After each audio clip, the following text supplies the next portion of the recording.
So, today on this wonderful evening, we are going to be talking about the direction and filmmaking techniques, visual cinematic elements, and emotional response to Honeyland.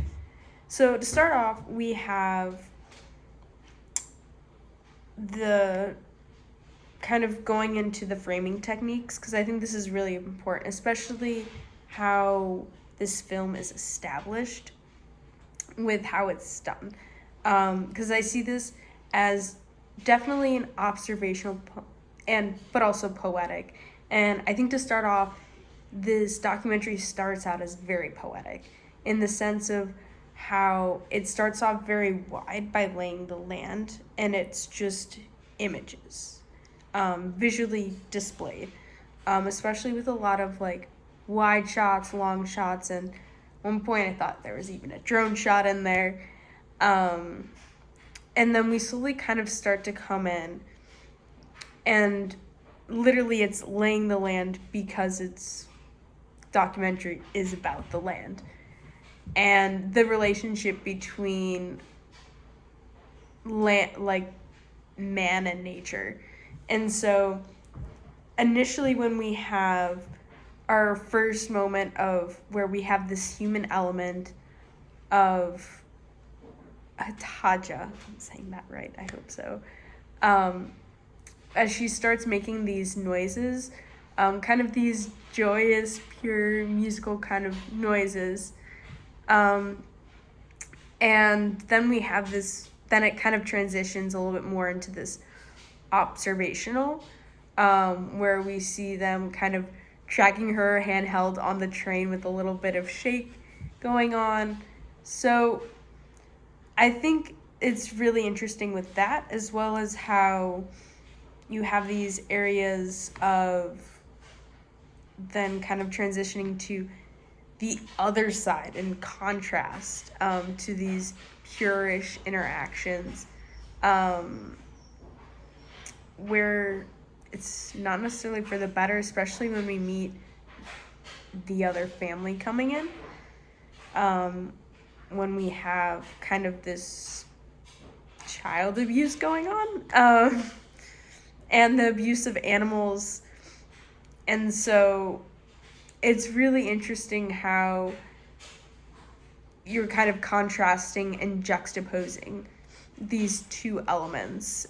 Yet at the end of the day, when they're not with their parents, some of the kids, they're kind of just being kids. And and I think this moment of kind of with the close-ups with the kids just being kids, I think kind of foreshadows like a Montaigne approach, specifically like if you look at chapter 25, it definitely kind of encapsulates that quite a bit and foreshadows it, which I think is very fascinating.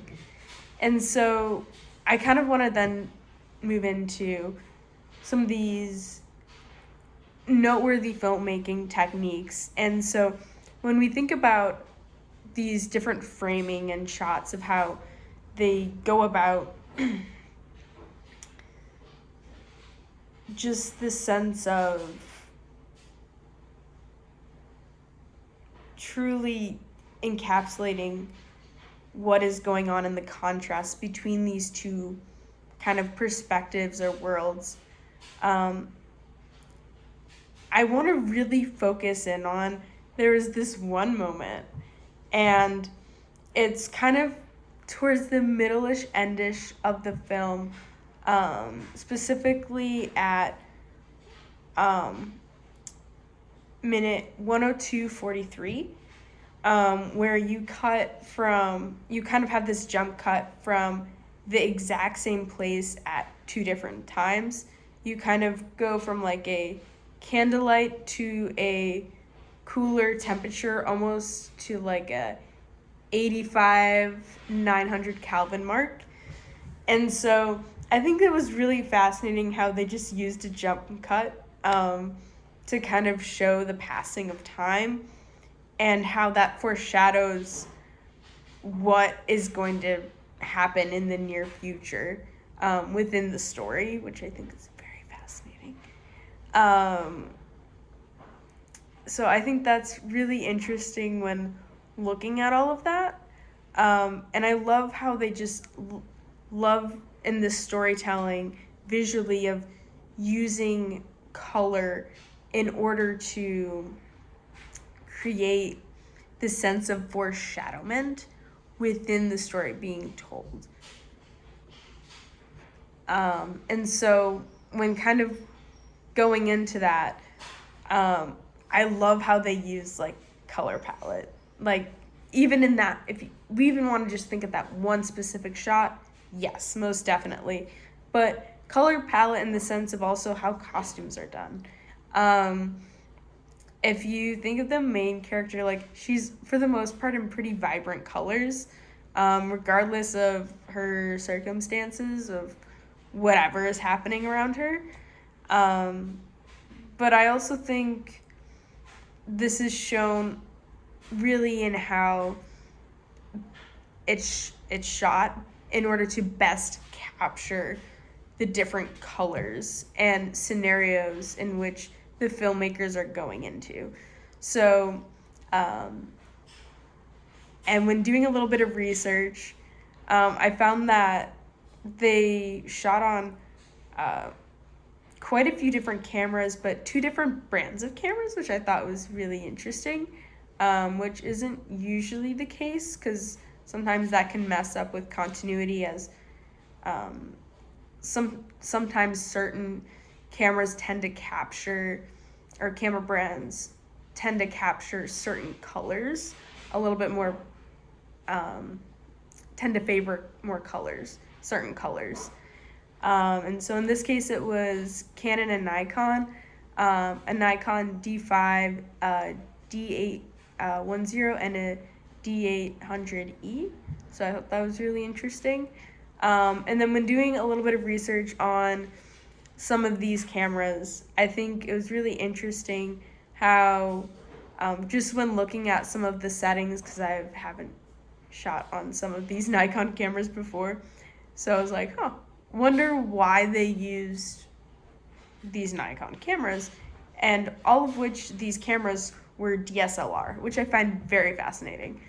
But when doing some research and kind of comparing all of these, it seems like the D5 were mostly used for some of these action shots, such as hurting animals and for low light situations, such as when the main character is in her house, or even around the fire. And possibly the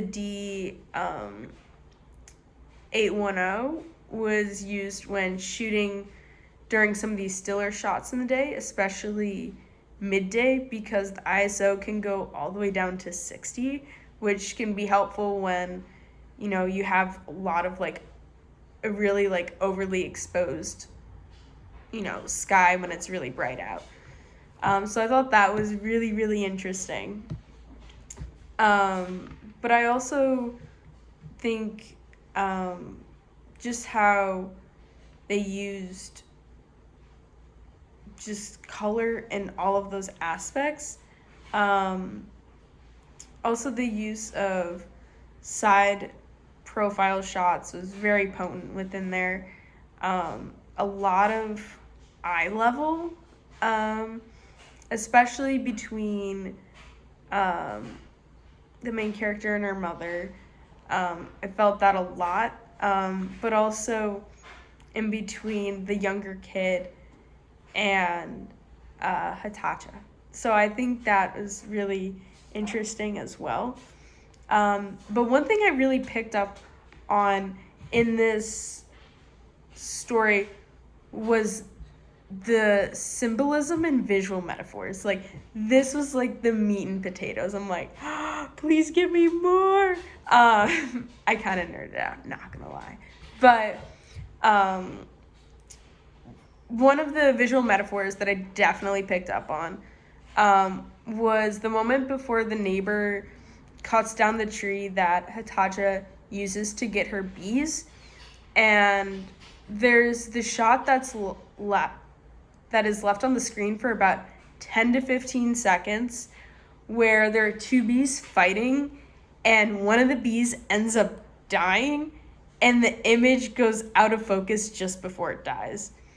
And I thought that was really, really interesting and foreshadowing of like kind of this combativeness and being competitive amongst like not just like animals but like nature as well, in the sense that like, you know, these, you know, Hatacha and this other family, like they're both like Turkish, so like you would think there would be this sense of camaraderie, but it seems like there's kind of like this tension between them, and it's kind of like, well, one's gonna survive and one is not, and so I think that was a really visual or way of kind of using metaphor to foreshadow what is gonna happen next. And I also thought it was interesting how the dad beating and viewing his kids as like labor material symbolizes how he treats animals and the land, that which literally provides him a livelihood. And so I think it was interesting how the bees kind of serve as this idea of symbolizing the relationship between human and nature, as well as the kid that Hatacha kind of takes under her wing. And I think it's really interesting because I feel like the kid is kind of like a deuterogonist and a metaphor for the, I'm sorry, I'm terrible at pronouncing words.